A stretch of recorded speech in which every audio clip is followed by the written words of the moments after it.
We want to get straight to our team coverage tonight. Bill and Ellen will break down what happened this evening in just a moment. But we do want to start live in the damage zone. And 24-hour News 8's Evan Dean is live near Freeport. Evan. Brian and Marley, good evening. May be hard to believe, but it is calm as can be out here right now. No rain, no wind. This just 2 hours after this strong storm swept through. Now what's replacing the noise of rain, the noise of the wind, is the sound of chainsaws. That's filling in the air. If you want to take a look behind me, you can see there are several emergency crews. They are on scene here working to clear debris from the road. This is 92nd Street, just east of Alden Nash in the southeast most point of Kent County. Now, we encountered a whole lot of damage when we got out here a little more than an hour ago. Debris everywhere, large trees blocking entire roadways, even some siding hung up in the trees. We believe that siding is from the roof of Roger and Chris Blau's barn. They live just down the road from where we're at here. They actually gave us a tour of the damage on their property, and there was plenty of it. That roof peeled off, trees peeled up out of the ground, a children's playhouse knocked over, and much more. Now, they say the warning, they didn't get the tornado warning until after the storm actually swept through, and that when it did actually sweep through, it didn't even feel like much from inside their home. It was when they stepped outside and saw all of the damage that they realized just how severe this all was. What did it feel like in the house when this came through? It didn't feel anything. You just could tell there was the intense wind. You could feel it going across the porch, the back porch, and you couldn't see. It was like white from all the water, like whitewash. Is the damage worse than you thought it'd be? Because you said you didn't hear much. Yeah. Oh, it's way worse. I couldn't believe when I came out. That's when I got concerned, not so much concerned for our safety, but I started shaking then, thinking what could have happened. It could have been worse. I'd think a couple $100,000 worth of damage. Yeah. Time we get this mess cleaned up, and if they'll rebuild our barn or not.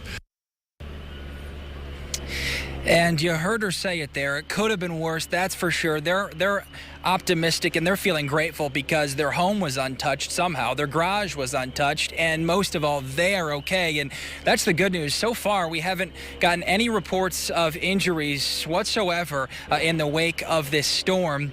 Now, it will be interesting to see what we can take in and what this looks like tomorrow during the day. Of course, it's tough to really see all of the damage at nighttime. If you can see over my shoulder just a bit, there are several large trees blocking this driveway. This is actually leading up to a campground and the Tyler Creek golf course. We've seen what happens at golf courses when these storms sweep through, and you'd hope the damage wouldn't be too severe, but it's really hard to tell. I do want to walk quickly back over here if we can. Again, this is 92nd. There were 3 or 4 trees partially blocking the road when we drove through. We were able to make it through, but we had to navigate around some trees. They're going to be working throughout the night to clear this.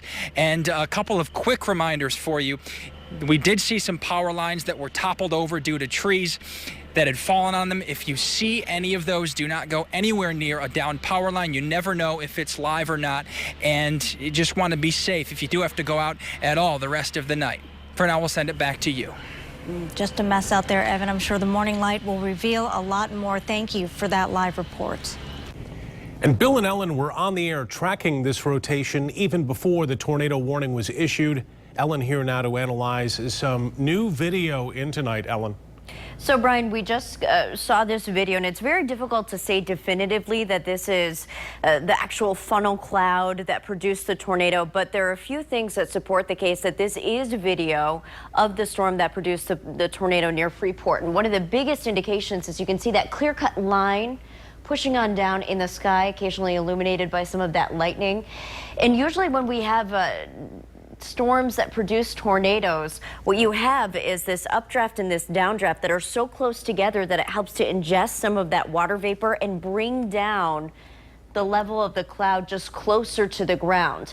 The fact that that happens usually allows for that rotation to spin down a little bit better than anywhere else or any other portion of the storm. So this was actually taken in Middleville, looking northeast towards Freeport. So there's a good chance that this is the storm, and you're actually seeing the portion of the storm that produced that funnel cloud that produced that damage. So impressive video here. Is very dark, very difficult to see, but that clear-cut line again is one of the things that I think supports this cause, that this is actually the storm that produced the damage. Impressive find there. I want to show you the damage path.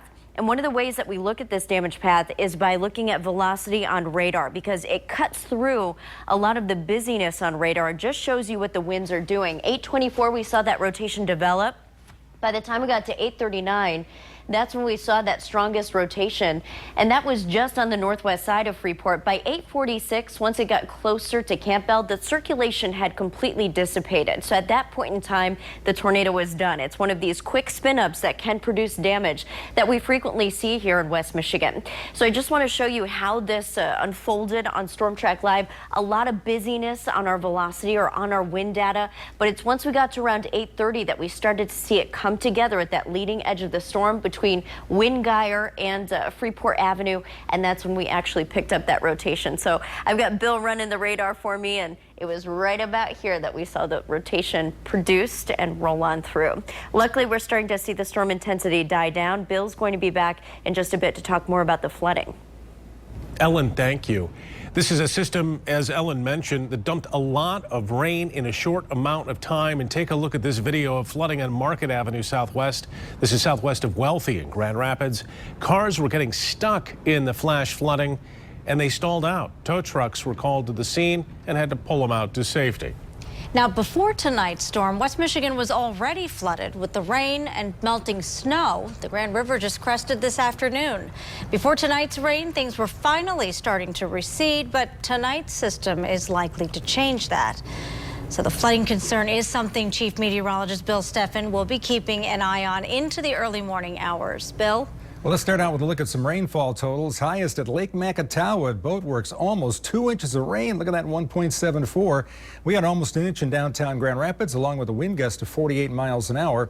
Hudsonville, about 3/4 of an inch. You got about 2/3 of an inch there at Allendale, and about 3/10 in Muskegon. Here's a look at some of the details on the Grand River, which, by the way, rose a couple of inches in Grand Rapids with the heavy rain, but the crest is right about to Grand Rapids now. At Ada, the river's dropped 2 inches. At Ionia, it's down more than a foot, but at Comstock Park, it remains about 3 feet over flood stage. That's nearly 3 feet below the level of the 2013 flood. Here's a look at the storm total precipitation, and as you can see right here in Kent County, we had one place with 2.7 inches down in the Holland area. A lot of rain up in Oceana County where they had golf ball size hail. A lot of rain fell up there. We have flood advisories in effect until 2 a.m. Ottawa, Kent, Allegan, Ionia County is off to the east. That's where the heaviest rain has fallen here this evening. Not much left on Storm Track Live. As you can see, we've got anywhere from about Dowagiac to south of Lansing. There'll be some showers and thunderstorms here. We don't expect them to be severe. Tracking one thunder shower near Milwaukee. That may dissipate before it finally gets around Oceana County, and that would be in about 4 hours or so. Tomorrow you wake up temperatures in the mid to upper 40s. We hang there during the morning. Should see some sun here during the afternoon hours. So things will be improving, though it will be cooler tomorrow. Coming up, we'll talk about Easter weekend. All right, Bill, thank you. And take a look at how many people are in the dark at this hour. About an hour ago, there were 5,000 customers in the dark. That number, though, dropping to just 1,800 now as consumers' crews are working tonight to restore power. We'll continue to monitor the flooding conditions throughout the night. Make sure you tune in to Daybreak in the morning for updates. Daybreak starts at 4:30.